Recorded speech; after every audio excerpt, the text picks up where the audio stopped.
A massive storm system packing powerful winds and drenching rains left more than 1.5 million homes and businesses without power Monday across the Northeast, forcing hundreds of schools to close.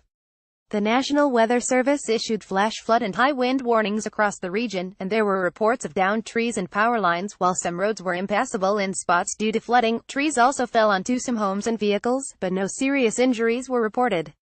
Even if you're not experiencing the rain, the wind could knock you down. Also, it could knock down some power lines as well, Fox News senior meteorologist Janice Dean said Monday. A motorist turns around after finding downed trees blocking Flying Point Road during a storm in Freeport, Maine. AP in Connecticut, more than 131,000 customers were without power, according to power company Eversource. National Grid also reported close to 300,000 customers were without power in New York State, Rhode Island, and Massachusetts. Some utility companies warned customers that power could be out for a few days.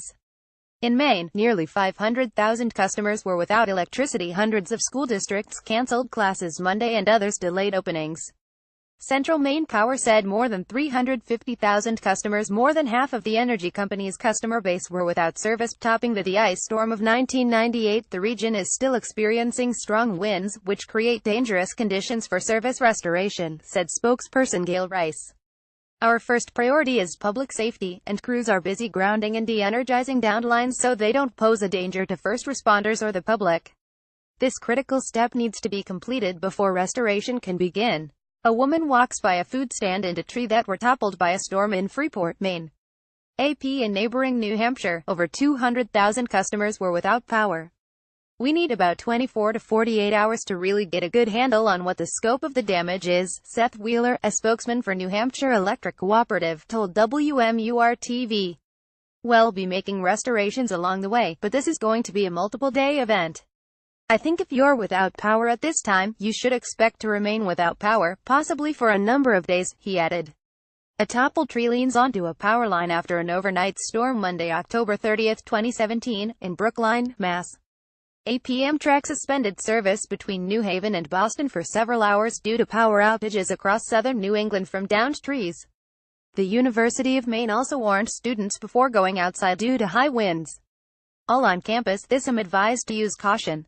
Flying debris, trees down, power unstable. Exercise judgment before going out, the school said in a tweet.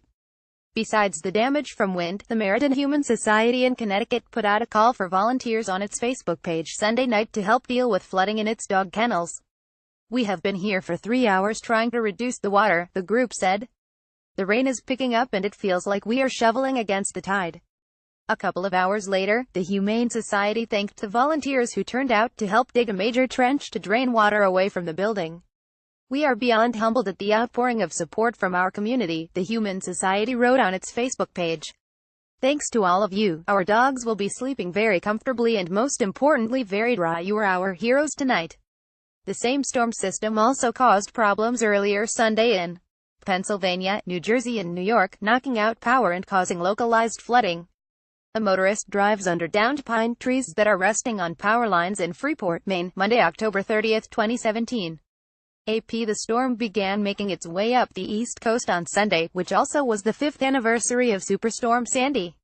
That 2012 storm devastated the nation's most populous areas, was blamed for at least 182 deaths in the U.S. and Caribbean and more than $71 billion in damage in this country alone. The Associated Press contributed to this report.